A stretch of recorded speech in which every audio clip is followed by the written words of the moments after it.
I play my own pace. I'm focused on scoring. I am robot. I still suck, but you know what? These things are a lifesaver. You know what Ligma is? I'm guessing the opposite of Sigma. Ligma balls.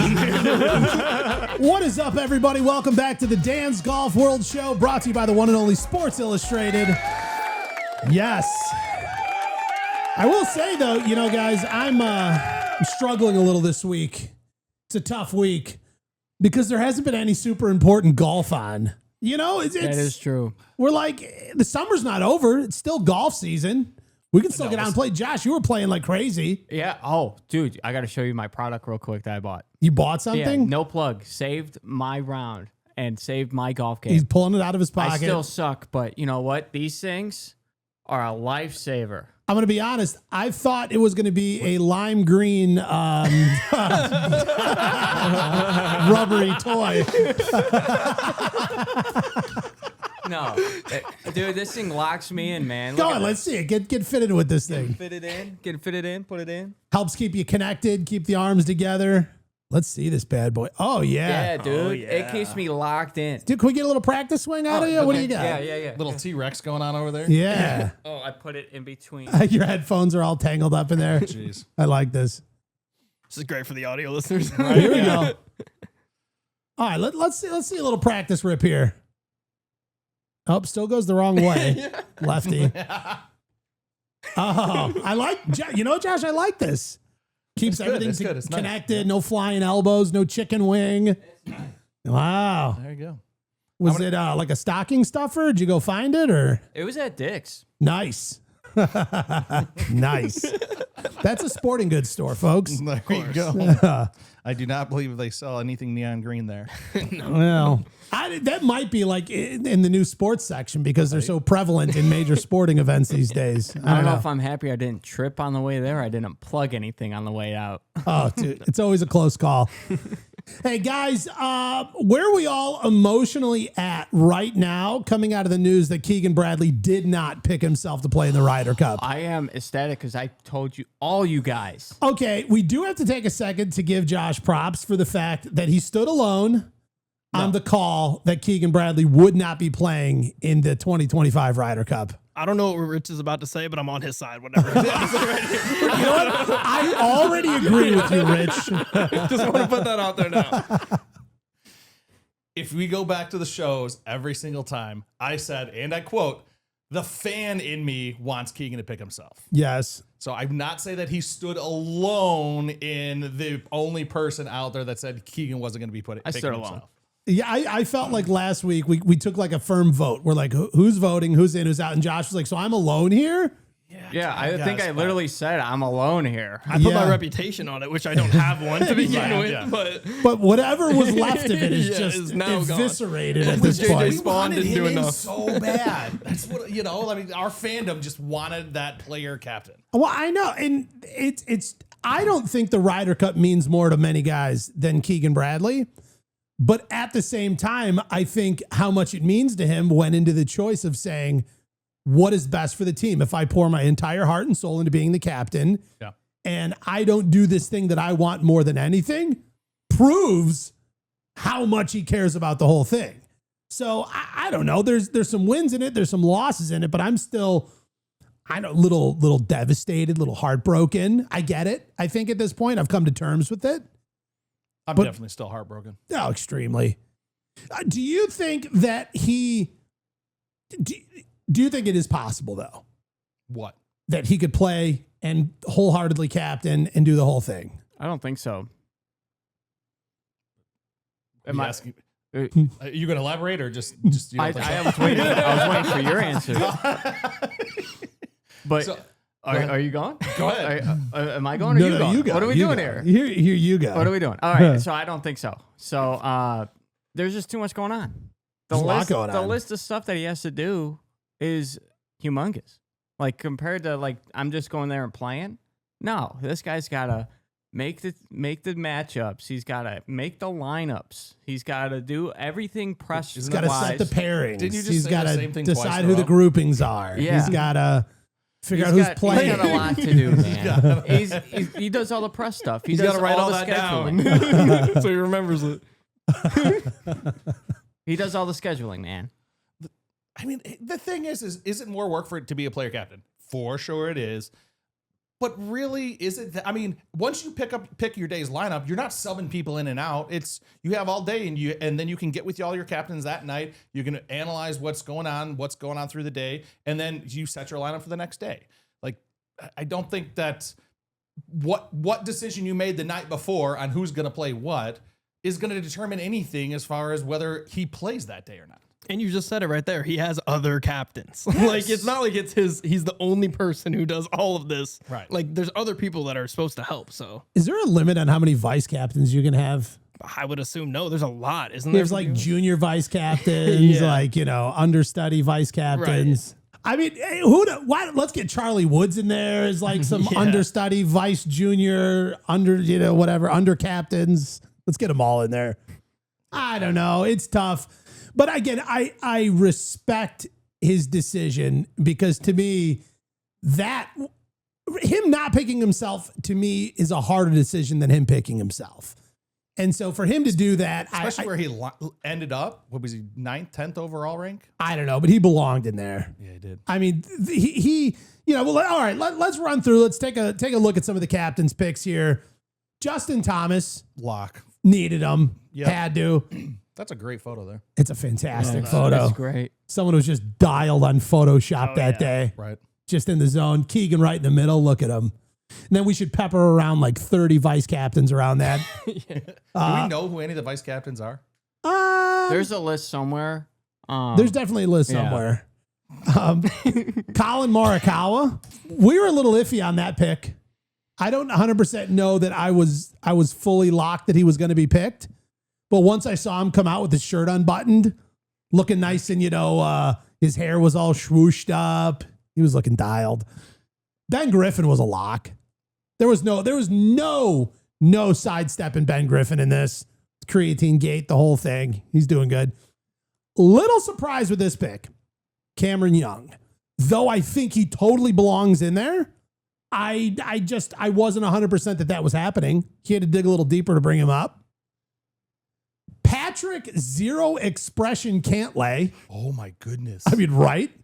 was- Zero Expression. Patrick Cantlay. Yeah, I'm like, is he on Zoom delay? Does he know we're live? Like we're doing this thing? I thought it was like frozen for a minute. Yeah. He looked like he had plans that weekend, and he was like, God, now I got to go to the Ryder Cup. You guys want to see his reaction? Yes, please. Do you got it for us? Yeah, I got it for us. Roll the tape, Josh. I'm rolling the tape. Tape is being rolled. Now, Jay, tape was this thing that we used a long time ago. All right, here we go.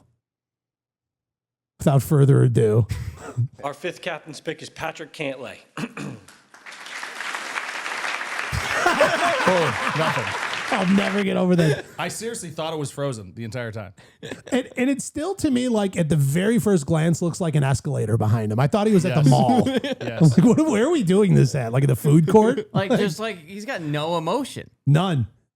And he's like, his chair's like super high. The table that he's got his cameras on super low. It's like, Yeah, and like, it's not even like a neutral look. It's like a look of disdain. Right. You know what I mean? It's not even like even. It's like below even. It's almost like he was pissed off about the pick before him. Yeah, Who like was it, you're gonna Cam say Young? me after Cam Young. Yeah. Yeah. Huh? This guy's before me. He just won Mr. 1000. Yeah. Now, I wonder if those were in order. Like, they were in ranking order. yeah, but are they in order as the numbers that he wanted to pick them as? Like, who was really the number one captain's pick? Was it JT or was it someone else? Well, I will say though, like there could have been a lot of ways to do it, like, building suspense in different ways, like JT last, even though he was like next in line, That would have built no suspense. You'd be like, oh, JT's next. Like, Then last but not least, to round off the team, Sam Burns, which speaking of reactions, quite the opposite. We got to hear a little behind the scenes phone call. I don't know if you guys caught that little clip floating around the internet, but it was Keegan making this speakerphone call to Sam Burns. Dude's getting all worked up. They're like saying, I love you to each other. I mean, quite the opposite of Zero Expression Cantlay. Now, here's the question. Did you guys see the European captain picks announcements? That was the most. It made the U.S.'s pick be the most disappointing thing in the entire world. Well, yeah, because then you go back and look, and it looks like, Keegan Bradley sitting at a folding table, and these guys are on like a Tuesday work Zoom. And then the other guys, it's like Sports Center, and it's like whizzing around, and they got like graphics. I mean, even this picture's better. I mean, they did look a little more excited. Right? I don't know. The only thing they're missing is they don't have Keegan in the middle, which, could harm them long term. Do you know what's... Who is their captain? Luke Donald. Two first names. Yeah. First names.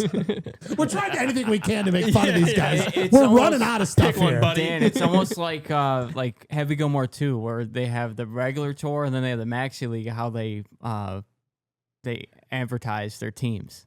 I will say one was a little more made for TV. Yeah. Well, let's run through those. We'll take a look at the Europeans captains picks. We had John Rahm, Ludwig Oberg, Shane Lowry, Matt Fitzpatrick, Sepp Straka, and Victor Hovland. You guys might notice that of the 12 players on the European Ryder Cup team, 11 of them are exactly the same, and one of them is almost exactly the same.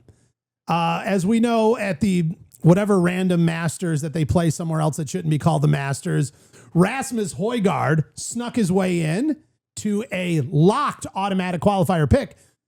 The brother of Nicholas Højgaard.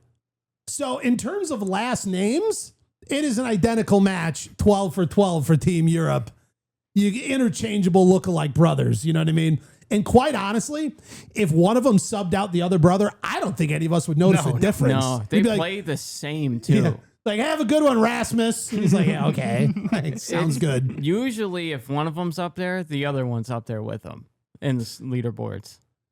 A lot of the comments on the internet are, I don't know, saying the U.S. could be cooked with this European team. Guys, are we still feeling strong here? Do we have confidence? Is this a guaranteed win at Bethpage Black? I'll be honest, I'm all in for USA, but this team is kind of ferocious. He's an imposter. I swear. No, I feel like I'm not. Team Europe. I feel like you're Team Europe. No, I'm not. You know why? He's setting up for the replay clip that we can recall here in like 3 weeks. I'm the only one. I said it. He's wearing blue shirt, blue hat today. Oh. And then Rich is going to do the old, like, well, the fans want the U.S. to win. You know? Yeah. Cover all your bases there. Just leave a little opening so you're never super wrong. Just make me the heel. Yeah, there we go. Meanwhile, I make these outrageous claims where I'm definitively wrong. Like, there's no wiggle room. And we're not going to address it No. afterwards. No. Cut it out of the show, guys. Yep. Get it out of here. Here's the thing, though. I just feel like the U.S. team is due. I feel like we have an incredibly strong team. And I think we're going to have some home court advantage because I am choosing to believe that the crowd energy that New York is going to bring out could tip the scales in some regard. Do you hope they're New York mean? Yes. Yeah, I do. I really Sounds do. good. Yeah. Some rowdy Long Islanders out Yes. there. That's Like, what we can you need. imagine if this was in Chicago? You know what they should do right now just to, again, help things? Discount the alcohol. Yeah, oh, please. You know what I mean? Like, let's run cheap beers all day. Oh. I don't know. Get this crowd just riled up out there in Long Island. Need that. Well, I mean, historically, the U.S. does better in the Ryder Cup than Europe does. well, and also historically, do we have that points comparison? Yep. From the lifetime of the game here? Yep, Where are we at? right It's under the finishes, somewhere. Yes. Recent Ryder Cup memory. It's at the bottom. Here we go. Okay. Although the U.S. has lost 7 of the last 10, Europe leads just 295.5 points to 292.5 points in all-time points in this thing. So we're literally looking at a 3-point spread here, a 3-point difference between European and U.S. I feel like this is going to be the decider. Yeah, I mean, it feels like it almost always the winning team wins by more than 3. Yeah. So you're pretty much guaranteed. Here's a question that I have. Okay. When are those points scored from? Does it say a The time range? matches. I don't know. Oh. I found it on Instagram.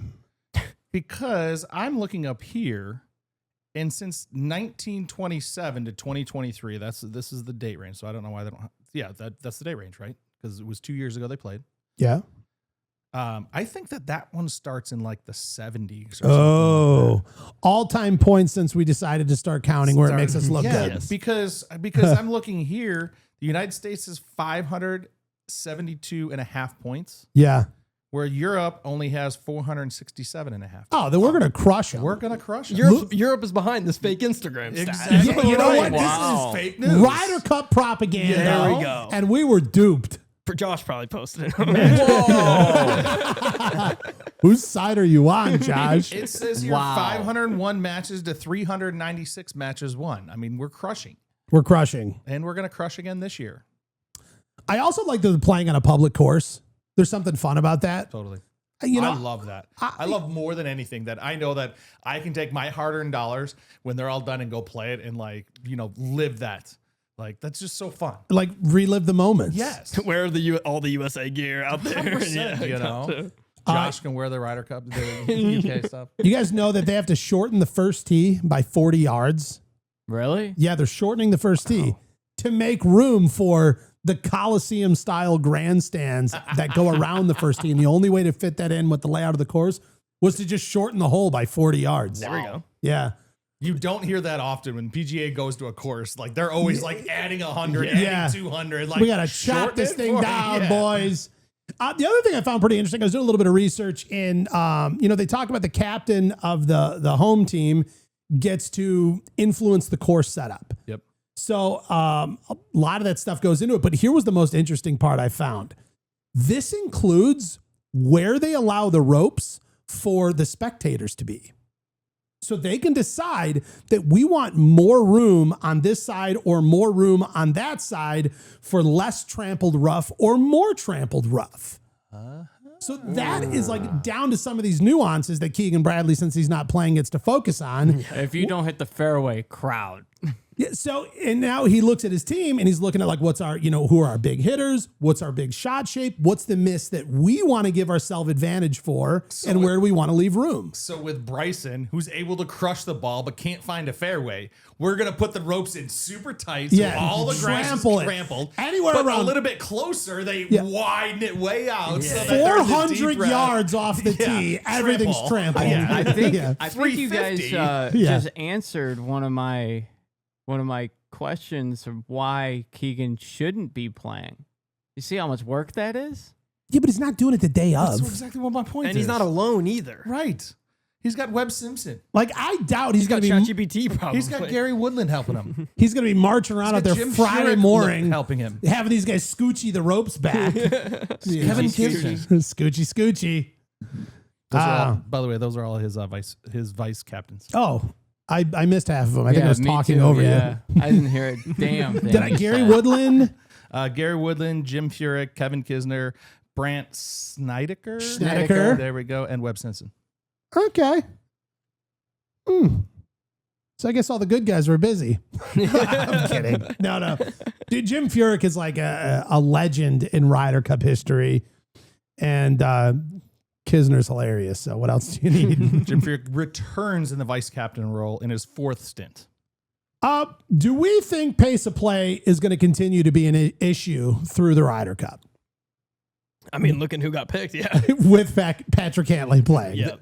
So then here's a question.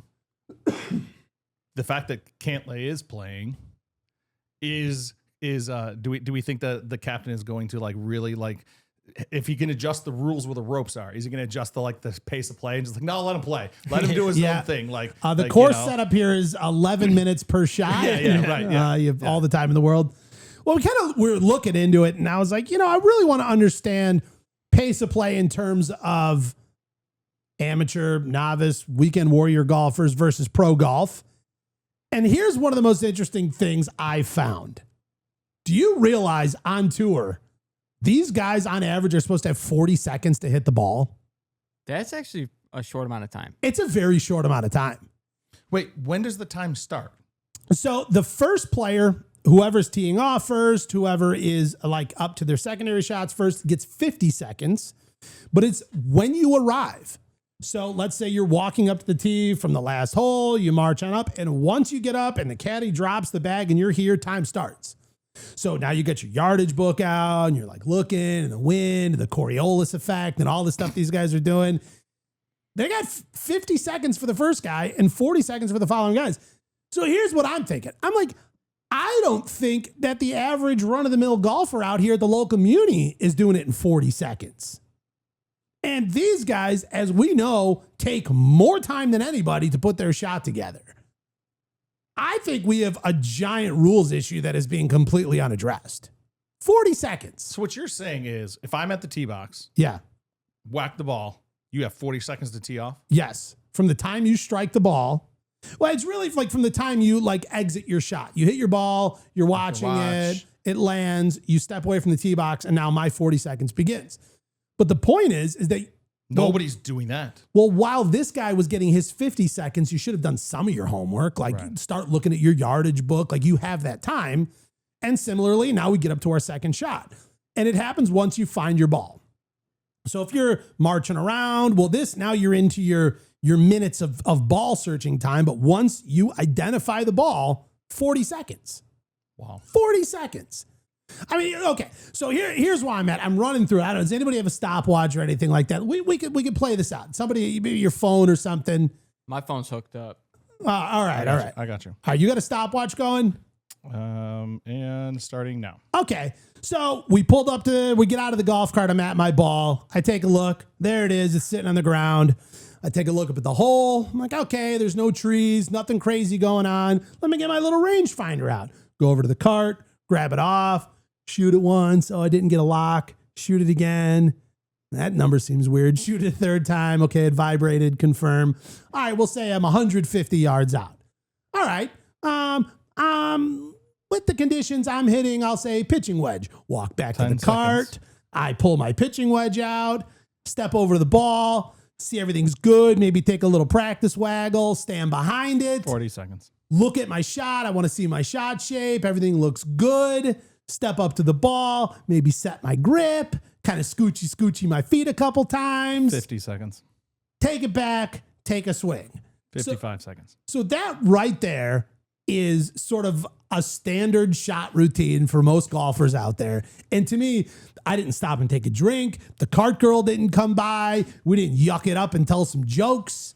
Like, we kind of stuck to business there. Well, and also, you magically were standing over by your ball and then magically jumped to your cart to pick up the thing, to pick up your rangefinder, and then jumped back. Like, then you have to walk over to your cart to grab the rangefinder, right? Yeah. It's like 2 or 3 steps. Like, you got to add time for those 2 or 3 steps. You got to walk behind to go grab your club. You're not just like instantly teleported to your bag, right? You got to add all that walking time in there. It's well more than 40 seconds. And now, if 2 people are riding in a cart, I've hit my ball, technically, the timer should immediately start on your 40 seconds, but now we have to drive over to your ball.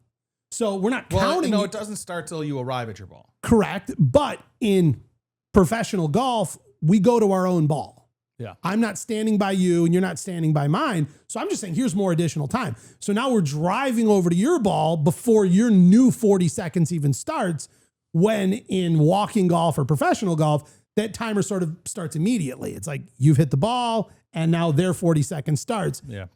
Meanwhile, we're out here playing 4.5 hour rounds because your time hasn't even started, because we're driving across the fairway to go find your ball. And now we're going in circles to find your ball because we didn't even look for it yet.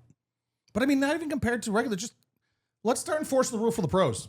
Yeah. Let's just start that. Like, who cares about when we're out golfing, paying $30 at the local muni with, divots everywhere and you know, like what sand traps that are concrete, like, all right, let's not even talk about that. Let's talk about the pace of play for actual PGA. Well, and there are penalties that apparently don't get issued ever. So first offense, you get a warning. The second is a fine between $1,000 and $10,000. Third is a stroke penalty. And then start stroking, guys. Thank you. And on the LPGA, the penalties are tiered by seconds, which is rare and strict, of course. That's wild. Where they're like, you know what? That was a ton of time. We're giving you like an even bigger penalty because screw you and you're ruining everything. Now, here's my question. Why are they enforcing this more on the LPGA than they are on the PGA Tour? Anybody? No clue. Why are we being more strict on them? I mean, is it because the ratings aren't super high, so they have to do everything they can to like keep this thing moving? We need balls in the air. Like, let's keep this thing rolling. Smaller window on a channel that they don't want to pay for an extra hour, extra half hour. They don't want you to have to pay for ESPN Plus to watch the finale of this round. Yeah. I mean, I guess. Over time, several players have weighed in on this, and we got a couple quotes here. Rory McIlroy says he's called slow play embarrassing. Matt Fitzpatrick says it's truly appalling. Brooks Koepka, thank you. I think it's kind of embarrassing when guys take that long. Honestly, I'd start stroking guys. And Patrick Cantlay says, I play my own pace. I'm focused on scoring. I am robot. Yeah. I am on Ryder Cup team. This information is confirmed. Beep, boop, beep, boop. GPS to Bethpage Black. Does he have any emotion at all about anything? I mean, he got pretty fired up at the last Ryder Cup during the Hatgate thing, and he drained a long putt and, moved some points and had a great time. That got him pretty fired up. So maybe he saves it for golf. A nice, like, medium intensity fist pump is that. We just want to see Happy Pat at the end of the day. We just want to see Happy Pat. Happy Pat. I don't know. Now, do you guys think that we are going to see a solution in PGA Tour that actually speeds up pace of play? Or are they going to keep doing these like workarounds where they just limit the field, cancel Monday qualifiers, give out less tour cards so they can completely not address the actual rule that everybody is breaking? I don't know. I don't know, man. It's just, I feel like this is going to be like a cat and mouse game. I feel like, what do you think is going to be solved first? Live and PGA merge or the pace of play? I don't know, but I will say one of the greatest pace of play protests happened back in 1991. Go on. Okay, let's run through it. Josh, you want to help me with this name? 1991. Oh, here we go. Lori Garbach. Okay, there's a Z in there. Protested slow play by ordering a pizza mid-major round. That's awesome. The 1991 U.S. Women's Open at the Colonial Country Club, Fort Worth, Texas. The big issue was slow play. Her group waited up to 45 minutes on the fourth tee, with rounds exceeding 5 hours. Okay. Her protest action on the 14th hole, she had her caddy order a Domino's pizza and on a nearby payphone, obviously, because nobody has cell phones at this point, to be delivered on the 17th tee. The pizza arrived on time and the group ate while waiting for the preceding groups to tee off. They had time to finish before they were supposed to tee off. So crazy. Ordered a pizza. That is so like, it could be done today. Oh yeah. It could definitely be done today. Now, is that why these rules are more strict on the LPGA? 45 minutes. That's a lot. That's unbelievable. I mean, 45 minutes, you got to go warm up and stretch again. Yeah. Yeah, Like- because how long is halftime usually for football 15, and basketball? 15. 15? The Super Bowl halftime is 15 No, minutes Super long? Bowl they extended. But It's like an hour. Yeah, something like that. Yeah, It's like like 30 minutes or something. It's the Janet only part of the Super Jackson. Bowl Dan watches. Yeah.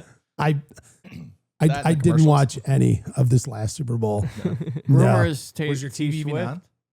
not that channel. Dan's going to tune in because T Swift's rumored to be the halftime show. So Was TGL still going on at that time?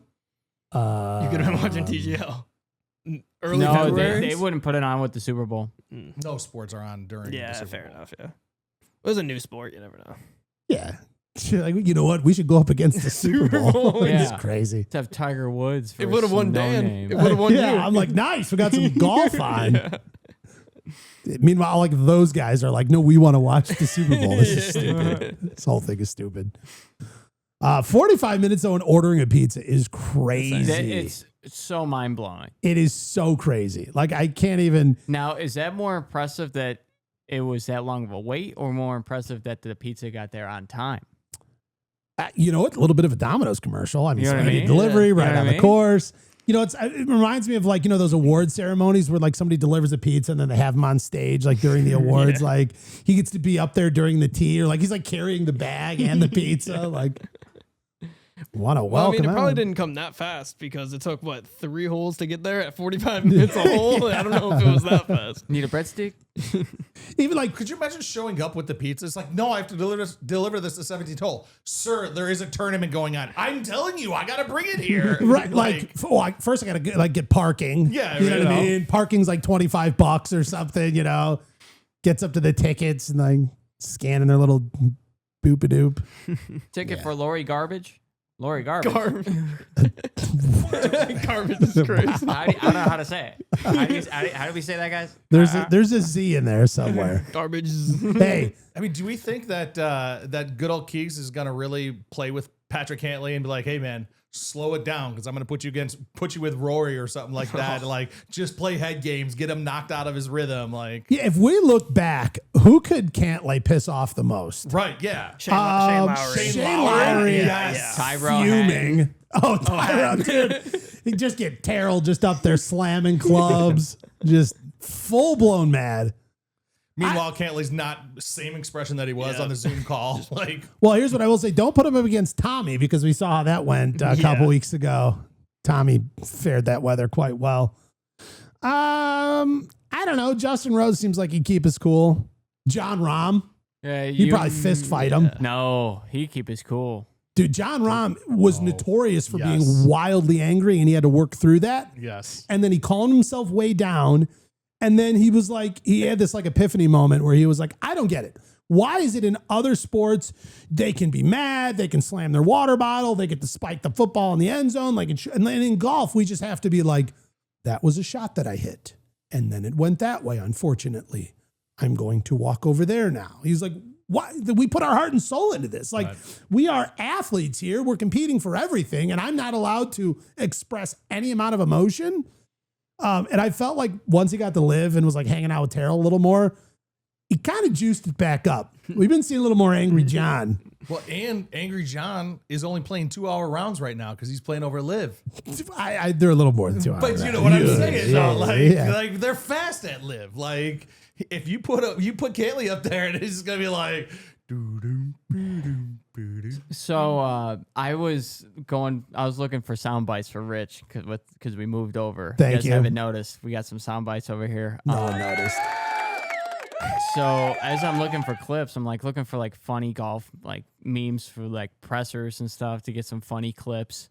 And I'm looking, and it's just a compilation of Rahm and Hatton, and Rahm's just losing it in the presser, just absolutely losing it in the presser, especially because of the one story with Terrell Hatton's caddy taking a fall after like going out and having drinks, and he couldn't caddy for like a month because he had a bone bruise. That's crazy. I'm just trying the hardest.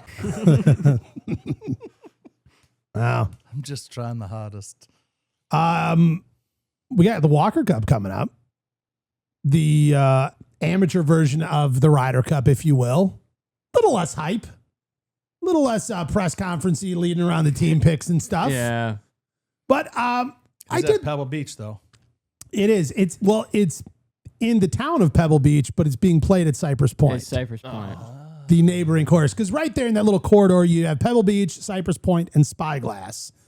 And it's like the indoor golf mecca of courses that everybody picks. It's like, no, we're playing Spyglass. I want to be on Cypress, you know. What was your rank 'em? I would say just for like history and all that, I would like to play Pebble first. Then I'm probably Spyglass, then Cypress for no reason whatsoever. But that's where I'm going. But if like I got to go out there and someone's handing me one tee time on the house, I'm picking Pebble. You kind of got to, you know what I mean? I hate Cypress too. Yes. Screw them. Come on. Give it to the AMs. First world problem. What do the cost is for the three of them? Like, what's the difference in? I don't know, but last year I had the opportunity to play all three in a weekend. I was invited out. There was this pro-am kind of a tournament type thing, and I was all set to cover it. Whole thing, expenses paid, good gig, whole thing. Everything about it was a killer gig, except for the fact that it fell within like a 2-week span of the due date of my youngest born son. And I couldn't put together a sales package for my wife that really sold it. Weren't you between 2 trips too? Yeah, there was one before and one after, and you had to pick between the two. Yeah, and this was the one that just broke my heart. And so the whole thing was, it was this big ticket thing. Like everybody who played was paying thousands and thousands of dollars, and it was in partnership with the MLB All-Stars. So every team had a current or former MLB All-Star player in it. So you got all these celebrities, and it was over 4 days, and you played Pebble, Cypress, Spyglass, back to Pebble for the 4 days. And not only was I going to be covering the event, I was going to be playing in it as well. And I was like, so what's the date of it? Why does it have to be that date? Could it be any other date? Can you move it? Yeah, maybe. I don't know. But these all-stars, half these guys are retired. Like, what are they doing? Can we bump it back a couple of weeks? And I did not get to play. I totally forgot about that because I remember that you either played it or you had the opportunity to play it and you haven't done it yet. Yeah. Still heartbroken. Yeah, it's bad. I'm going to hold it over my kid's head for the rest of his life. Well, Every birthday. Yeah. You cost me Pebble Beach. The Walker Cup, though, kind of fun. U.S. versus GB and I. Right, Rich? GB and I. Yeah. Great Britain and Ireland. So they don't rope together all of Europe. They're not, yanking dudes out of Sweden and Norway and all this other stuff. And because of that, I feel like it's given us a pretty good edge on them. And the U.S. has been leading historically. I'm fine with that. I see that it says it's the biannual showdown. Yeah, same thing as Ryder Cup every other year. But it's just the amateur version. Is that twice a year or once every 2 years? Once every 2 years. That term means both. Correct. That's why I'm asking. Isn't that unfortunate? Yeah, the English language is it's absolutely terrible. Really is. That messed me up mentally. It made it take a 5. Josh 2.0 is like, yeah. His face just can't lay over. He's like, I can't. I'm on the Ryder Cup team. Wait, what did you say? So of course, 10-man teams. The difference is though, there's less players automatically locked, and they got to go to the committee for the rest. So here's how it kind of breaks down. The U.S. team, you must be still amateur status, a U.S. citizen, and there is no age limit. In my mind, I'm thinking, amateurs. I don't know why, or amateurs, if you will. Amateurs. Yeah, amateur, as they say in golf. I don't know why. We pronounce it. We're different. Listen, it's not amateur hour, but we're going to be amateurs in golf. Please throw. Yeah. 2 automatic spots. Top U.S. player in the world amateur golf, the WAGR, World Amateur Golf Ranking, and then also the U.S. Amateur Champion are the 2 locked-in spots. The rest go to a USGA committee, which I'd like to get on that committee. Thank you. Go back to that last picture. What the hell is That's the NCAA champion from this Look year. at this dude. Yeah. Thank you, Rich. He's all cheeked up on a Sunday evening over there. Look at this dude. They got the chain Oh going. my goodness. Wow. What a shot. From Ole Miss. Camo hat. Rich is getting locked in on those eyes. Dude, they're piercing, if Honestly, you will. I'll start stroking guys. Oh my God. Oh, wow. I'm going to take his privileges away. It was Koepka that said that. I didn't know. Yeah. Come on, Brooks. So the remaining 8 guys for the U.S. team, they take a look at the WAGR rankings, the NCAA performance, the big amateur events like the Western Am, the North and South, etc., yada, yada, past USGA experience. And they usually try and bring in 1 or 2 older mid-ams to come in and bring a little experience to the team. To be like people your age, Dan. Yeah, mid-ams. I'm very mid-amateur. You're very mid. Thank you. That's the story of my life. My golf is mid. I don't know, whatever. GB and I that does not roll off the tongue No. at all. GB and I. Either way. They got 3 auto lock players. They take the top 2 players from the WAGR and then the amateur champion of the British Amateur, and the rest go to the committee as well. How do you get on these committees, guys? Do I see here that Justin Rose is playing? Those are notable previous players. Yeah, notable past players. Gotcha. U.S. team has seen players like Phil Mickelson, Tiger Woods, Dustin Johnson, Ricky Fowler, Jordan Spieth, Patrick, no expression, Cantlay, Brooks stroking guys, Koepka. Live Golf is the news of. Oh, that was the wrong. Thank you. Honestly, Missed. That's the one I wanted. There we go. Brooks, Koepka, Justin Thomas, Bryson DeChambeau, Collin Morikawa, and Scotty Scheffler have all played in the Walker Cup. Then for the very difficult to say GB and I, Colin Montgomery, Patrick Harrington, Justin Rose, Paul Casey, Luke Donald, Graham McDowell, Rory McIlroy, Shane Lowry, Tommy Fleetwood, and Matty Fitzpatrick. A lot of guys have strolled through this event. Yeah. A lot of guys. You notice they're ones and dones, though, usually. Yeah, well, you know what? Go get paid playing pro. That's what I'm saying. Yeah, like this is like a lead up to, okay, you're the best amateur group. Now go on and go on to the tour. It's like a farewell. Do we know the age of the oldest player to compete in the Walker Cup? They call him the Walker Cup Ironman, Jay Sigel. His last performance was at 47 years old. Wow. Veteran. He played in the 1977, 79, 81, 83, 85, 87, 89, 91, and 93. Hell of a run. You know what that means? You're eligible, Dan. Oh, dude, I still got like 2 or 3 more years. Yeah. I could sneak in there. And then we also have playing this year, Stuart Hagestad. He's sort of our modern version of the Walker Cup Ironman. He's going to be playing his 5th Walker Cup this year at 34 years old, still younger than me. All right. I know. I know. Well, Jay Sigel still has me beat, so that helps. I like this. I for some reason in my mind though, I just thought it was like a young guy's game. Like they're all like, coming out of college, waiting to go pro. The whole Most thing. amateurs are young. I mean, look at that guy.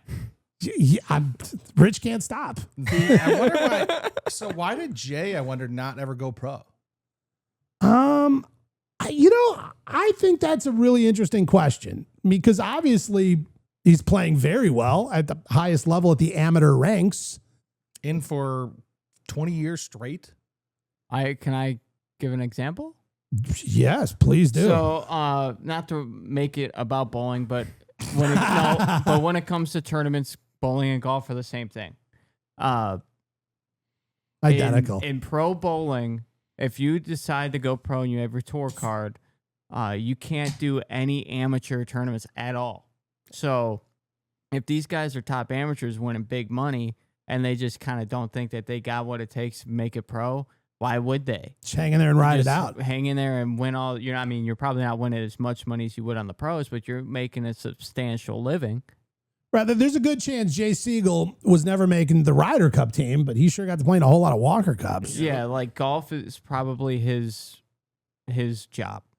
So he's just an amateur. No, but that's the point. If he's an amateur, he can't be his job. Yeah, because that means they're not winning anything. He can't compete. If he's getting paid, then he would be he's not an amateur. He's now a pro. Amateur. No, you're not a pro until you get your pro card.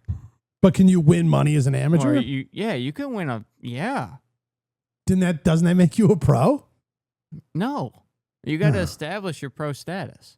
Is it like a declaration? You're like, I am a pro. Yeah. No, that's honestly what they do. Don't say it. Don't.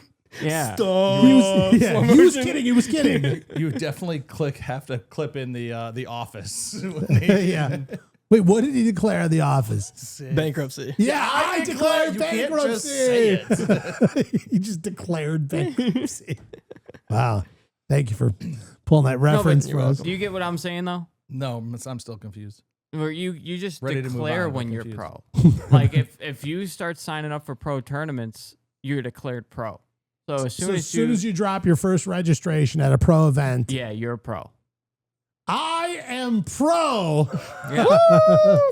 So there's more opportunities in amateur tournaments than there are in pro tournaments, and there could be other side pots where you win more money. because I know pro events are probably really isn't that many side pots either, unless guys are betting on the side that you're not supposed to, but that happens. But yeah, it's basically just giving him more opportunities to play tournaments. Speaking of side bets getting out of control, did you guys hear there's a new trend at private golf clubs that they're limiting the amount that can be gambled, and a lot of it is like $1. Wow. Yeah, because it's just getting so wild and so out of control that they're making, because like, listen, it's about the competition. It's not about the money amount. And so the maximum bet is like either $1 for the round or $1 per hole. And then what you can do is like, they'll put on the board, like write who versus who, and then like pin it on the board and like that person won and whatever. But new trend, limiting the amount that can be gambled. Guys, are we on board with this? Absolutely not. I mean, hit the boo sound effect. I mean, what are we doing here? What are we doing? It's a free country. Right? If I'm out there paying for my round and I want to gamble my life savings away, I should be allowed to. That is my terrible decision to make. Right. There was here's the tough part though, because on the other side of that coin, because I totally get you. You should be able to do whatever you want to do, make bad decisions, whatever, But then like there's did you guys ever hear that story before? No. So they're at the golf course, right? And this guy he newly joins the club and everything like that. He's like, all right, what are we doing? $1,000 a hole, $500. He's like, no, it's $10. That's what it is. It's $10 a hole. That's what we do. No more, no less. He's like, $10. Come on, I want to do something more. Like, come on, how about $100? He's like, nope, the bet's at $10. And he keeps going, whatever, blah blah. And so later on, he's like, all right, we're in the back nine now. Hey, can we increase this? Let's do $100 a hole for the back nine. And he goes, no, the bet's $10. What doesn't matter what it is, doesn't matter. So then they play, they finish the whole round out. They sit down, they're going to play a poker tournament. He's like, all right, so now let's juice this tournament up. Let's do $1,000. He's like, no, the bet's $10. He's like, what are you talking about? Okay, out there's $10, but in here we only can do $10 too. He's like, listen, how much are you worth? He's like, with my last company, he's all proudful, he's like, I'm worth $50 million. He's like, okay, I'll cut you for $50 million. High card wins.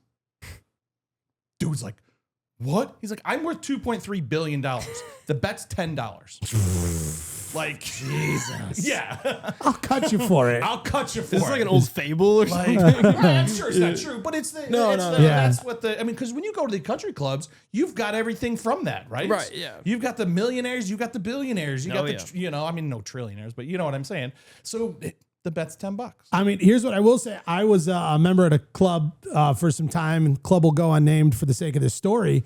And same thing. It was one of the big tournament weekends. I don't remember if it was whatever one of the, and guys were making huge bets all day. They come back in, they're getting hammered at the bar. They're playing cards. Bets keep going. Big fight breaks out. Guys throwing punches. Card table gets flipped. The whole thing. All the guys are kicked out of the tournament. Now all their bets can't be like followed through with. The whole thing. Guys are like had to go sit in front of the board at the club and like. All over exactly what you're talking about, just bets getting out of hand. And I guess what I could understand is you do have the right to bet your life savings, not at this private club. Right. I get that. Yeah. Private, I get, yeah. Yeah, I can understand that. I do like the fact that you said that they post it like with the dollar. Yeah. I think that's cool. Yeah. Because that's just bragging rights now. Right. Like I know people like just do the grapevines and been bowling for so long. People do that with bowling. Like, oh, you're going to bowl me? I'll bowl you for $1, like pros will say. Yeah. And I know a few people that have kept dollar bills from beating pros in a game. And it's pretty cool. That is a special badge of honor that you have to stare at every time you walk by the cork board. Right. They make people sign it. Yeah? Yeah. Sign it. Can we revisit just a quick second the difference between the way the U.S. made the announcement for the Ryder Cup and the way that Europe made the announcement? I think it's only fair that we do because it was embarrassing. It was so bad. It was really bad. I don't know. Do you think that they had that, Europe had that already planned out? Or do you think they saw ours and they're like, oh, let's just do ours 700 times better? I mean, anything was 700 times better. Like, yeah, Keegan at like a folding table. These guys, sitting on Zoom. And then the other guys, in this beautiful studio, graphics flying, sound effects, you know what I mean? So nice. I don't know. I mean, can we get a redo? I'm just trying my hardest. I think Keegan should do a redo. He's like, you know what? My last version was so boring. We're going to announce him again. And this time we're going to do it in a stadium. We're going to have, lights going on. He picks himself over Cantlay. And also, how cool would it have been if you had fans that were in the audience, not a bunch of reporters? Yeah. Oh, That would yeah. have been so good. Like, fans would have been pumped already. They'd have been like cheering. They'd have been going nuts. And then I think it was also a big miss was just every single reporter asking, so Keegan, did you feel bad you didn't pick yourself? Well, thank you for that. Now, tell us about your feelings and how bad they were when you didn't pick yourself. Yeah. So Keegan, a question for you. I know you had to tell a bunch of people that they weren't able to make the Ryder Cup. How did you feel when you didn't make the Ryder Cup? Now, can we get a replay of the phone call you made to yourself from when you didn't pick yourself for the Ryder Cup? And then finally somebody's like, well, I have a question for the whole panel. Well, maybe JT can answer it. And I don't remember even what the question was, but that was like the only question of the entire panel. Like, there's this weird thing in these press conferences and media centers and that where like the player comes in, like they just won a major, like whatever it is. And like the media center is silent. yes. It's so weird. Like to me, it's like, let's give it up. Scotty just won the British Open. Yeah. Like way to go. Like, I already regret letting him use this. it's like, Glad it's not your call. aren't you guys golf fans? Like, isn't this cool? Like, just won a major? Like, or is that like against journalistic integrity to show any excitement for That's the what it is. outcome of this tournament? I don't know. It's weird to me. And then it's awkward because they like the crowd screaming, they got the trophy, they're like hugging and crying, and they kind of get like hurried into this media center, and everybody's just like, you hear creaking of chairs. Yeah. It's just silent. And That's they're like, totally how it was at TGL when you took me there. and they're like, we'll go to John so-and-so right up front. Yeah. And it's just like, Somber question. yeah, I don't know. Can we get a little excitement? I mean, to your point though, having a room full of just media people, there was no excitement. Right. Like, let's get some crowd cheering. Let's get this thing pumped up. Do you think that's because they're there to work? I don't know what it is. Or maybe it's time to lock in because they got the winner? Or it's, I think it's a multiple thing because I think one, they're there to work. Two, I think the media has been in those kind of big situations many times, right? Because they've been covering sports and they've been covering big events. And three, it's just a bunch of old stuffy dudes in there that are like, well, and there's also like this, like for me, I would like to clap at nobody else's, so I'm not. yeah. So over time, I will be another one of these people who's a non-clapper, and there'll be the next generation of people who come along and be like, oh, apparently we don't clap. And it's like, and I'm not going to be the only one who's just like, let's go, Scotty. It's a really good look for the Ryder Cup team here.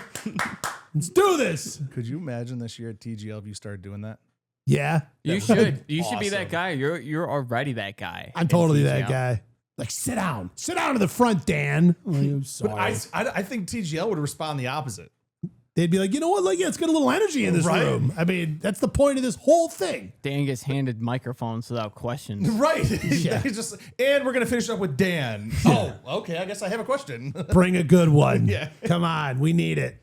Live in the room. You'll even get multiple questions. There'll be 7 questions. You'll have the first and the 6th. Yeah, I'm like, let me go again. I got more. I'm not done yet. I got more bullets in the chamber. Guys, a really exciting moment for the show. Yes? Yes. Do you agree, Josh? Yes, I agree. Let's kind of rewind back. A couple weeks back, Live Golf was in Chicago. We got an invite for the entire gang here. Golf. Live Golf is the news of golf. Thank you. Got the very exciting invite to go out and play in the Pro-Am. We got to play with, who did we play with? Thomas Peters and Dustin Johnson. And along the way, a little bit of a surprise for all of us that we were going to be invited on to be a part of Andrew Santino's series he's doing. It's a little something he does. It's called No Bad Lies. Now, Dustin Johnson was more of like the featured character, but we were all really a big part of it. Now, I will say I think the editing was a little weird. They didn't actually use us talking or actually like in the center of the camera, but we were in the background a bunch. You know what I mean? There's me right behind DJ. Look at that. Yeah. Giving DJ a read. Yeah, if you see the camera was slinging by, there's we got me, Rich, and Josh right over there. There you go. Yep. Yeah, I mean, obviously, if you freeze frame this tiny moment, we were center of the camera. There's Josh right there. Yeah, yeah. You could see me just really, really looking DJ over because I'm so impressed by everything he does. And again, there we are in the background, just way off in the distance by the cart girl. Which is where I think they wanted us for a lot of this, was actually nowhere near them. Here's JR in the way background. I love this. If you go back and watch this part live, he's like standing there and he's like, wait, I'll go left. And the camera goes left. He's like, wait, I'll go right. I'll go right. You see him nod at the camera, man. Okay. No, I know I'm ruining your shot. I'll get out of the way. And then if you look in the super blurry background, a lot of depth of field, they're using great cameras. There's our whole team coming across the bridge. So anyway, I just want to say a big shout out to Andrew Santino, his whole team for featuring us as such a big part of that episode. Again, 0 talking parts, pretty much just blurry camera pans that we're in the background of, but we were his extras. Yeah, I mean, how do you feel about that whole experience and getting to be a part of that shoot? Yeah, I mean, he was great to work with. Like you hear things that you meet some people that you see on TV or you don't see meet your idols, that kind of a exactly. thing. But no, he was great. He was super supportive. Wanted us to be on camera. Obviously, the editing is out of his control, but we were supposed to be in like a main part of the video. Right. I mean, now granted, none of us had mics. Right. Yeah. None of us were even within 20 feet of a camera. But it was just cool to really get to be just a huge feature on that episode. And they shot your putt too, and they just didn't put it in. Yeah, well, it was such an awesome near make that I'm blown away that it didn't make the final cut. I was surprised we didn't get tagged. I thought we'd for sure get tagged, but I mean, I'm sure we'll be a ton in the comments. You always see that. Yo, where's that Dance Golf World? Like, dude, it was so good to see you as such a huge part of this. Right, you and the whole gang. Yeah, a lot of fun. But again, big shout out to Andrew Santino, the whole team, the crew. I even want to touch on the green room setup. Was beautiful. Oh my God. Now, again, we couldn't go in there either. There's sort of like a gatekeeper of sorts who was checking credentials, which we didn't have. But the spread, shrimp, the whole thing. You could smell the food from outside. Oh, yeah. From outside where they were shooing us off to, you could just tell. The whole VIP top to bottom. Yep. Super cool. Rich, how do you feel about being in that, the experience being in that video? It was pretty amazing. Might have been the second or third highlight of my life. Yeah, I would definitely say it's in my top 700 of we moments go. that I'll always look back on in the background of that shoot. I'm putting it on all of our IMDb's, by the way. Just so you guys know. Yeah. I mean, hit the Wikipedia page. If they the don't whole thing. it, famous birthdays. Yeah. That'll bump you a couple spots on the Frankfurt, Illinois one. Yeah, Rich, we did a deep dive on famous birthdays. What am I, number 3 in Frankfurt, Illinois? Something like that. Yeah. Number 3, who's 1 and 2? I've never heard of them. Yeah, but apparently less people have heard of me. So I think they're both like a streamer and a YouTuber. No, actors. Actors? Yeah. Well, now that my IMDb page is going to be shooting through the roof. Oh my God, yeah. What's the name of the show? It's like No Bad Friends or No Bad Lives. No Bad Lives. No Bad Lives is the show, but the Bad Friends. Bad Friends. That's what it is.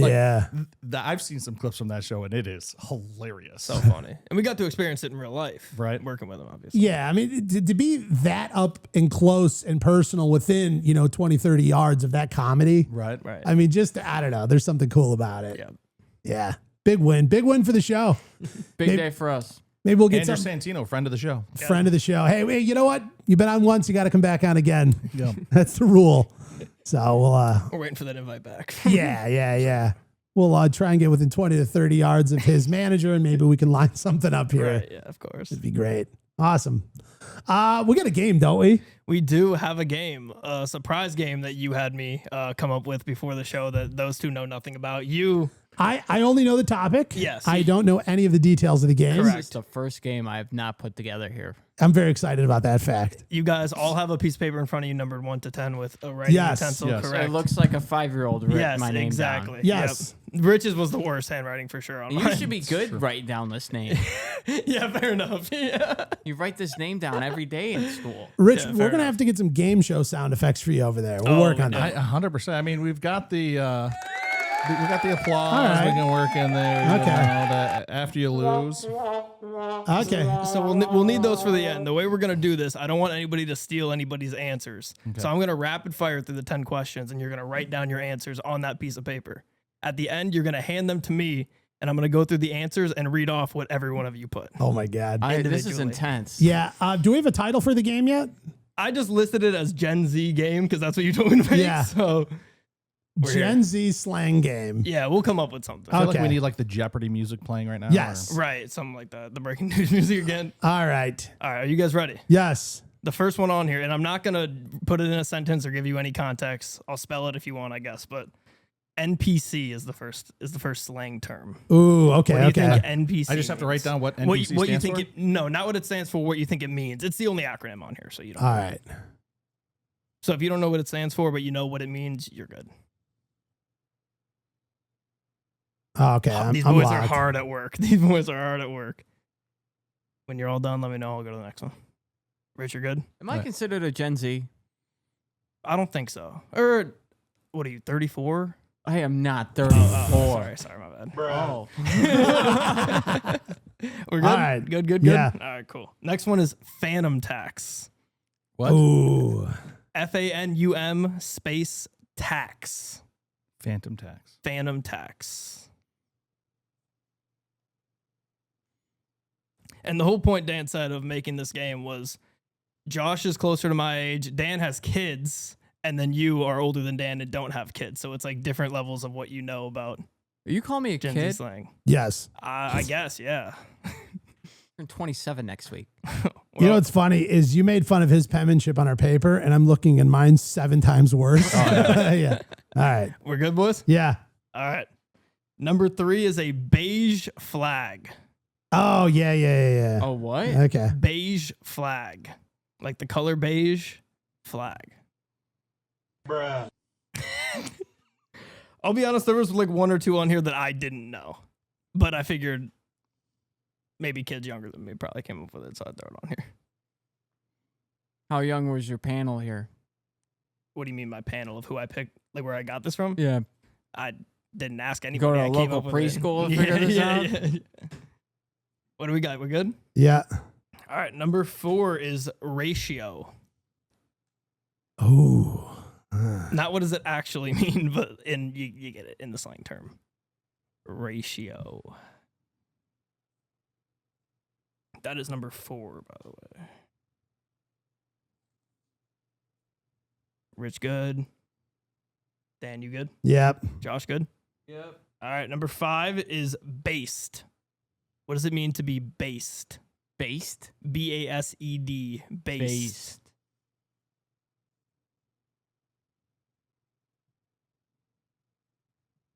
All right.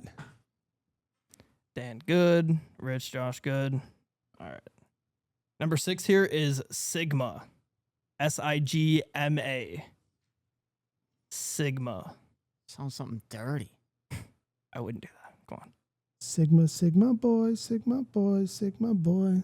I actually don't know what that is. It's a song So my you're kids gonna listen kill to. this. I don't know what it means though. Yeah. I just know they play the song on my Spotify.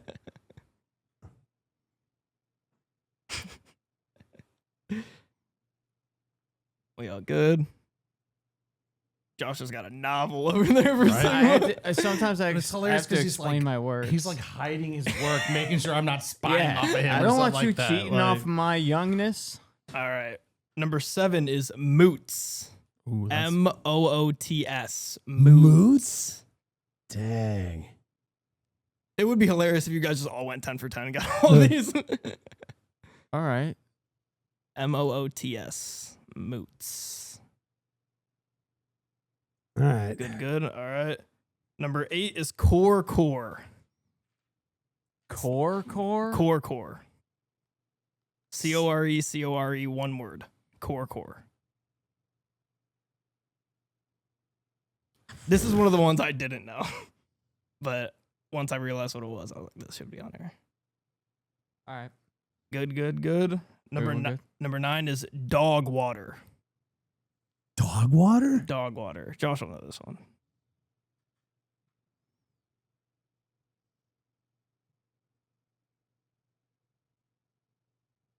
can't wait to see these guesses. We're so old. And the last one here is mewing.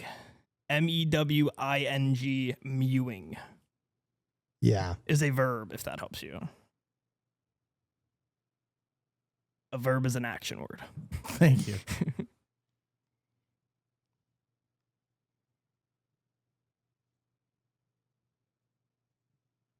All right. Good? Yeah. Good. Come grab them. I got nothing on 10.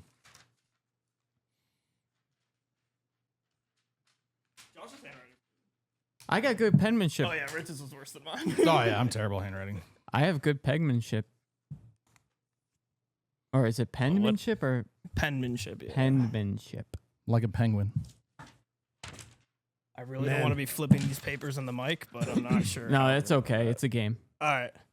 The All first right. one was NPC. The correct answer is, or do you want me to, should I read yours first or the correct answer first? Read the correct and then what we put. Okay. Is someone acting like a lifeless robot. NPC stands for non-playable character in like video games and whatnot. Dan said non-playable character. I don't know what that says on the bottom. Zombie people. Zombie spelled ZOMBY. Yeah. Oh, we're not making fun of spelling Yeah. this whole game, are we? Non-playable character. Yeah, Rich got it. And then, yeah, Josh got it. Player standing still in video games. So everybody's 1 Nice, for 1. Good okay. start. Next one is phantom tax, which is when a friend takes your food without asking. It's named after a streamer who does that. Phantom, whatever. Okay. Josh said taking a big ass bite out of someone's food. That's pretty close. Yeah. I think that plays. That's right. Stealing stuff from people for Dan. No. It's right, but it's not. It's food. not Close. Okay. I didn't know it had to be food related. I thought you could Yes. phantom tax anything. Are you keeping points you could. here? Yeah, I got it in my head. And paying extra for something was rich, so that is definitely incorrect. All right, so Josh got the only point on that one. Yeah, I'd say. Okay. I'd say so. That's fair. 2-1-1. I know Yeah. what phantom Connor. tax is. Next one here, beige flag. It means it's like if you know how you say if someone has a red flag, it's like they do something bad. Green flag Yeah. is green. Beige is neutral. Josh Oh. said bandana. That would be incorrect. Dan said like a kind of weird thing people do. Yeah, like it's not like a red flag, it's your beige flag. Is that? Close. I'm like, I didn't know how to write it. Like, because I didn't want to use not a red flag. Like it's yeah.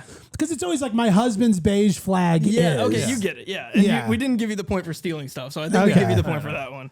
And then It's like a Rich kind said- of weird thing. Then Rich said plain, which I mean, It's kind of plain. Like it's not a red flag. It's a plain flag. Like it's just. what's the jury on plain here? I say no. It's not neutral. You're Plain the and judge. Yeah, you're the judge. I mean, I'm gonna have to go no on plain. I mean, come on. I think that's And there's pretty a question close. mark Pretty before it close. too. It's question mark plain. All right, next one here.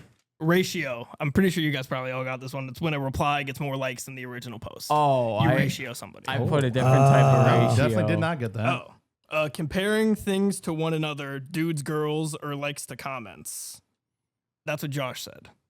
You were in the ballpark, but the fact that you just reacted like, oh, after I said the real answer makes me think you didn't get it correct. I did. Well, I did get it. I mean, the likes, comments part, yes. Yeah. Yes. I didn't know which way you wanted. I gave you two options. Fair enough. Dan said, Are you giving him the point? we'll give him the point. All right. Dan said no clue on that one. Straight up wrote no clue. And then Rich said good body. Like you got a good ratio.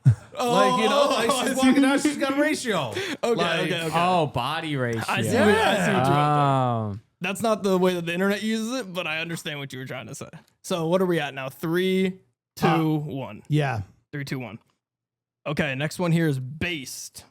The answer is confidently sticking to your opinion. So it used to be used as approvingly, but now it's used as somebody who, like, you're based. Like, I would be based about LeBron, he would be based about Jordan. Fair. Josh said location, obviously incorrect. Dan said pissed off, not correct. Down to earth, good dudes. I mean, No points awarded. yeah, I'm going to go with Okay. none on that one. Wow. 6 is Sigma. This is one I've never used in my life. This is the generation under me, which is the Alpha. How you said Gen Alpha? I think Yeah. that's this one.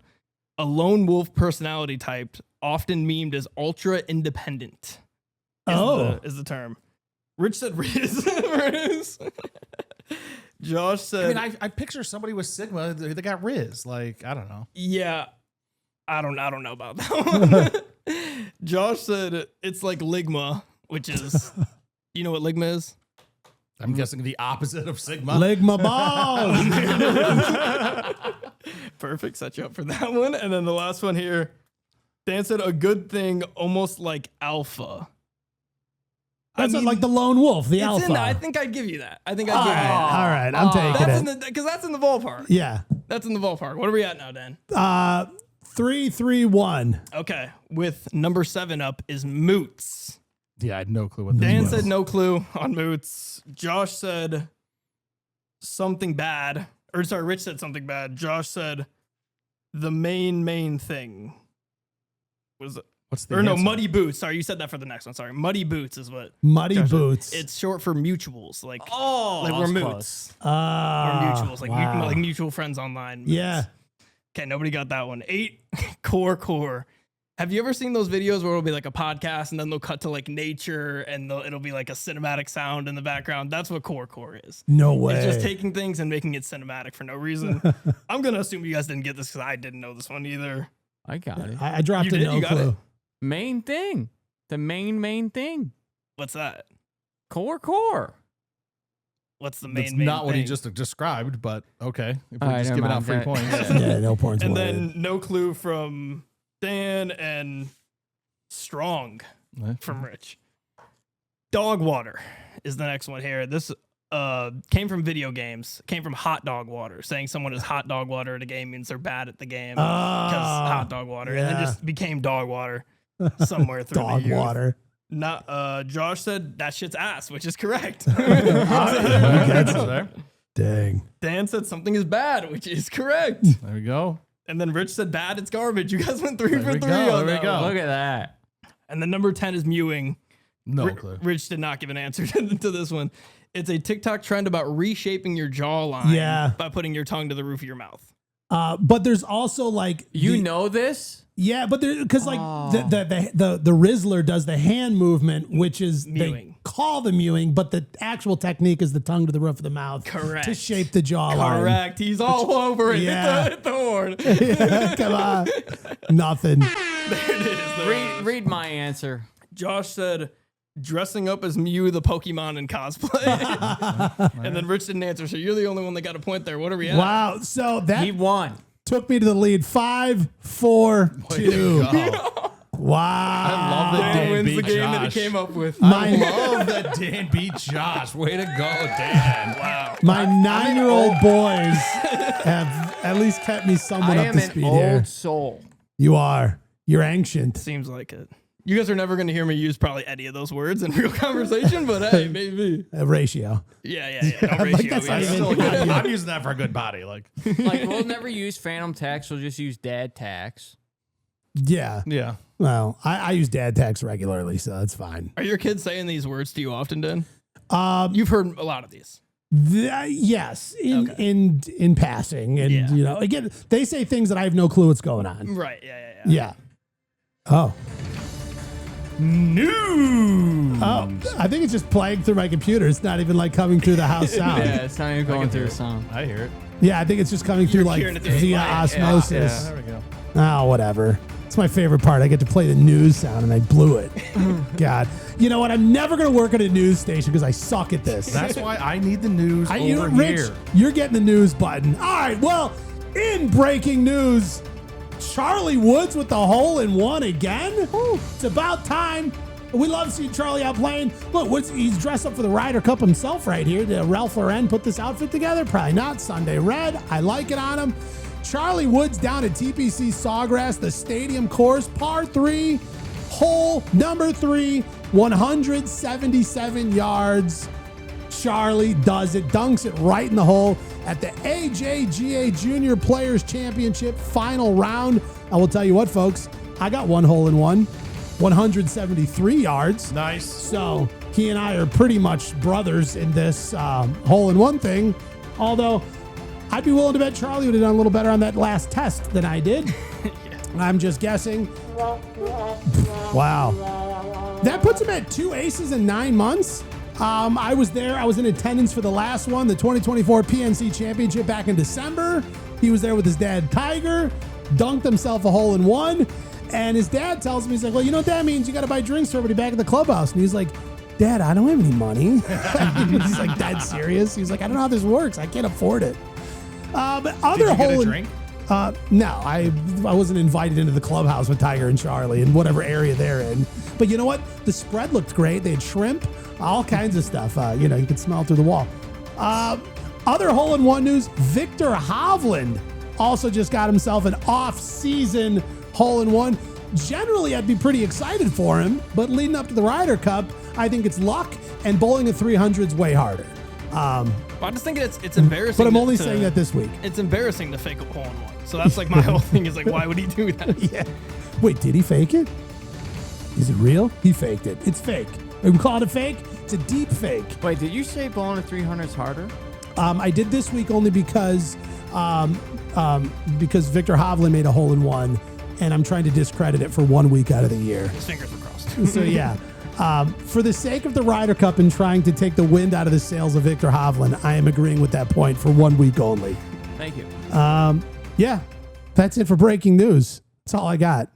Not a lot breaking this week. Yeah. Charlie Woods hole-in-one and Viktor Hovland's buddy round hole-in-one. What do you guys think of this? Ernie Els put a statement out that he thinks Tiger Woods, it's time to play on the Champions Tour. I'd love to see it. I don't know if Tiger ever will, but I'd love to see it. I don't know that I mean, he's not healthy right now. He can't play anywhere. No, but he's saying next season, 2026, when you get back out there, stop trying to, because he's only playing in the majors from all his past invites. He's not playing any tour rounds. And so by the time he gets around to the majors, he's not in, tournament shape because he's not getting enough rounds in competitive environments. So he says, I've said it, please come play. And I think it'd only be beneficial to him. He will get himself in golf shape. He can ride in a cart without any shame. And if there was one guy that should be able to drive in a cart, it's him. And he can get a chance to beat, what does he say? Oh, he can get his ass back in shape and beat us again if he can. I think that would put the Champions Tour ratings through the roof. Oh, yeah. Of course. Oh, yeah. And he still has to turn 50, right? So, I mean, he has time to recover. Yeah, He's 49, right? So I think next year puts him in the ballpark. Right. Yeah. Is that what it is? You have to be 50 to play? I believe so, right? Or maybe 55. It doesn't help him to finish 70th on the regular tour, not really getting proper reps.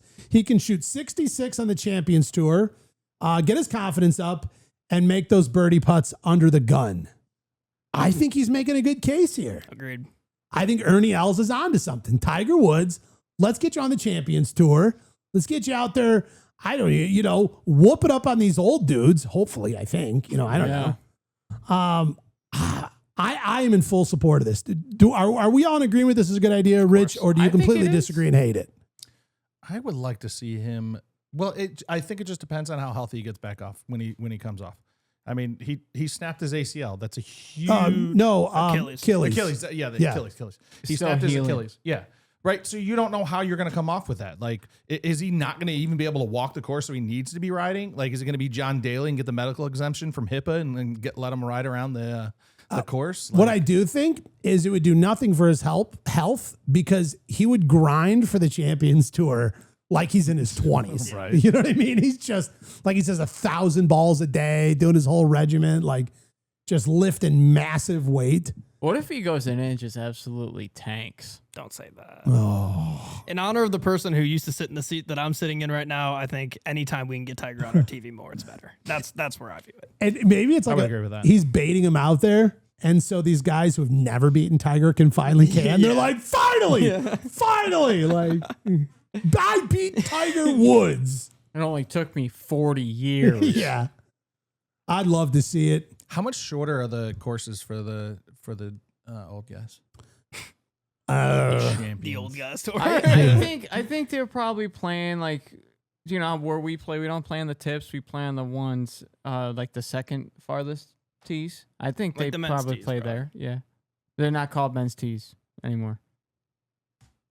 I really, Hardest tees. I really Call them whatever you want, tees. I would absolutely love if we got rid of the names of the tees and we just made a handicap tees. I totally agree. If you're shooting 100, you should be on the red tees. If you're shooting, if you're shooting scratch, you should be on the tips. And I think you should present your handicap. Yep. And so you have to earn your way. You're like, man, I'm going to work on my putting because I can almost go back to the tee I want to be at. Yep.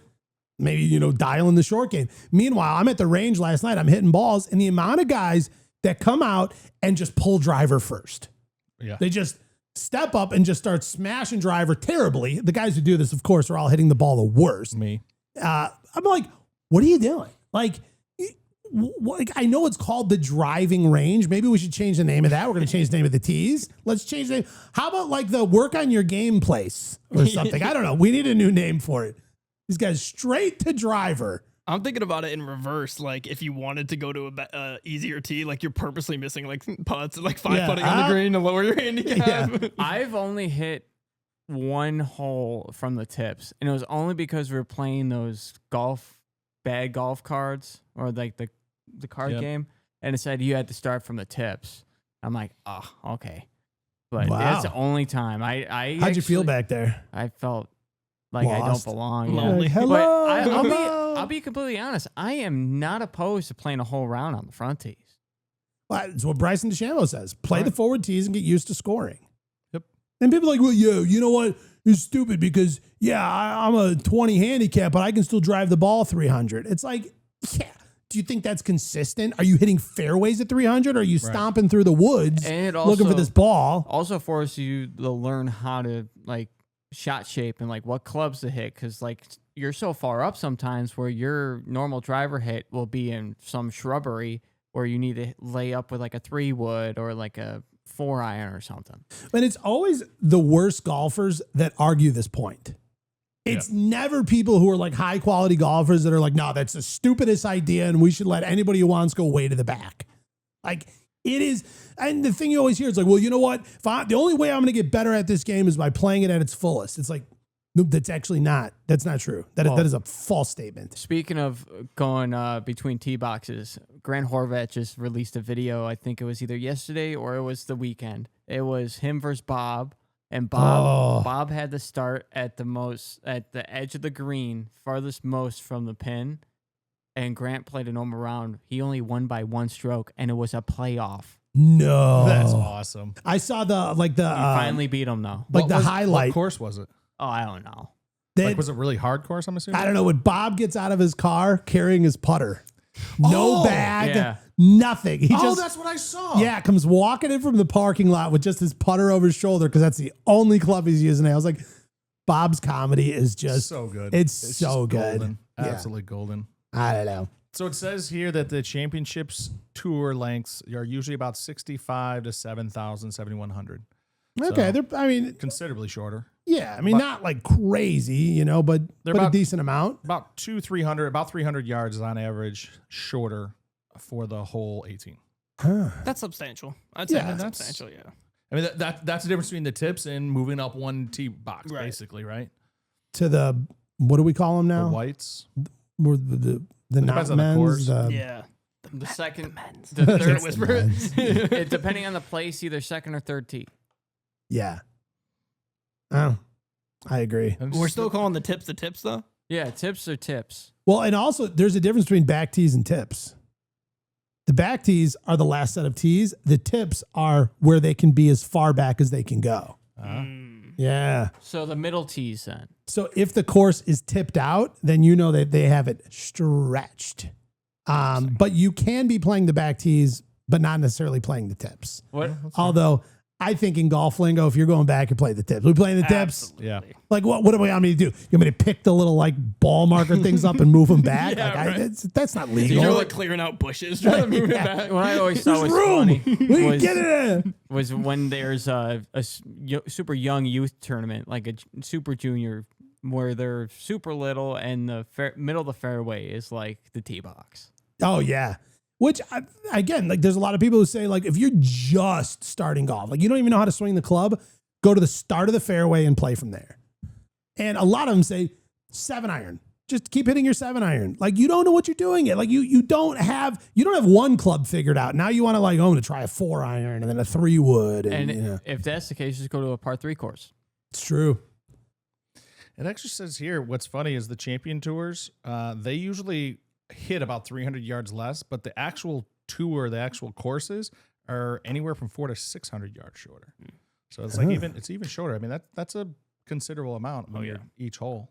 Tiger just out there. Here's the question that I have is like, for Tiger moving the championship, where's he hitting the ball right now? Like, is he still hitting? Because he's always been a long driver, right? He's always been able to drive very long. When he's back healthy again, and his Achilles, thank you, is going to be, when that's fixed, you lose a lot of power there if you don't have that, and so like.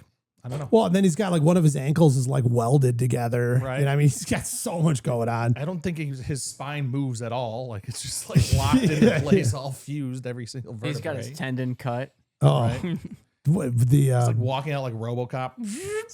The Happy Gilmore surgery. Right. What is that trend? What do they say? It's like people cut go the up, tendon or something. Yeah, they go up for their swing, and it's like something like twin, and they go like. I don't know that one. You haven't seen it? I've seen it so many times. I don't know that one. But here's the other thing too, though. Like, if you're finishing 70, you're in the top 70 golfers of the world, and you're not. Now you're washed up. You got to move on. But you're not making the cut. You're going home. You're playing the first 2 rounds. We want to see 4 days of Tiger. We need all 4 days. We want him coming down the stretch with Freddie Couples. Yeah, but if you're hitting 70 consistently, you're not missing the cut every week. Because sometimes the cut reaches down into 70 when you get your teeth, it's T, 58 and it reaches down to 76 or 80 people because, I found a page, this guy, Instagram or TikTok, I don't remember, but his entire page is dedicated to calling out Bernhard Langer. And they're saying it is one of the largest cheating scandals in all of sports history. From him anchoring his arm and putting where you're not supposed to, and then all those wins, all the money he's earned. And this guy, his entire page is dedicated to zooming in, slow motion, other people seeing it, getting eye reactions of people looking away because they know what's happening and he's not being called. He's not calling himself. And then there was something where they were honoring him at an event. And he was saying that every single one of those people are a part of burying this scandal by attending this event and not protesting. I mean, yeah. That's crazy. Yeah. He's got that arm anchored with the long putter. I'm just trying my hardest. That's all he's doing. Bernhard Langer's out. He's just trying his hardest. He really is. You think we'll ever get a live Champions Tour? Let's just Phil and Ian Poulter. Dude, they gotta wait another 30 years. Yeah, fair enough. Yeah, they gotta get some champions first. Besides a handful of them, all of them are your age. Fair enough.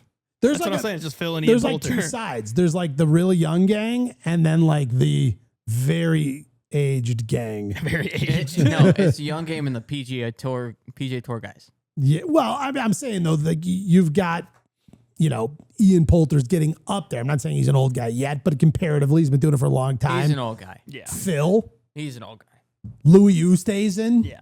Yeah. You know what I mean? I don't know. There's a couple. Let's let those 3 go at it every week. Yeah. So do you think that when Tiger comes back, is he only going to be playing the majors or will he play some tour events? Well, they worked on that exemption in the PGA Tour where there was a Tiger exemption. Yeah, Tiger, you can just play any golf tournament you want ever. It doesn't matter. You're on the Mount Rushmore. Yeah. Just give us 7 business days. Yeah. Because he was playing the Genesis, right? And the Players semi recently. Well, the Genesis, wasn't he the sponsor? Yeah, that's he's the host. Yeah. That makes sense.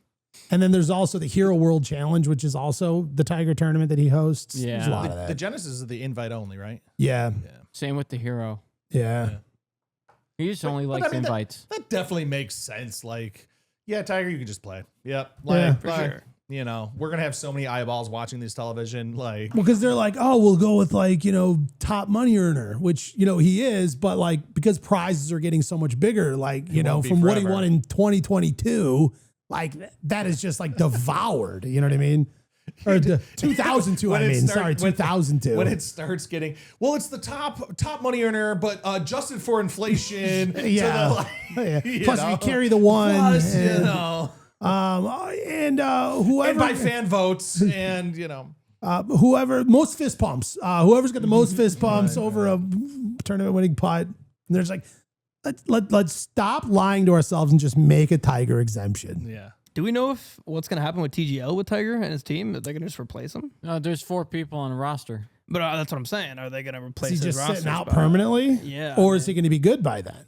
I just can't imagine a 10 He's got 3 more months. A 10-month turnaround for Is that what it is? Only 10 50-year-old? I mean, he got hurt right before the Masters, right? April? Yeah. Maybe even 9-month turnaround. He should be fine. What about Aaron Rodgers? I mean, that guy was limping for 3 weeks and he's back playing football. Yeah, he didn't play for over a year, though. And he's much younger than Yeah, Tiger Woods. But Aaron could have came back, and he was healthy enough to come back at the end of that season if they were good. I'm allegedly on that, but Scratches his head. I'm Sigma on that. based. Ratio. Wow. Get ratioed in the comments. There's so much in that I just had no clue. Just literally no clue. All right, guys. We got anything else? Is that it? I think it's it. We're good. Think we did it all.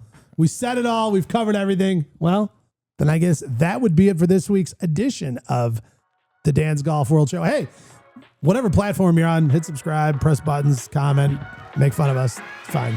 We like it. Brought to you by Sports Illustrated.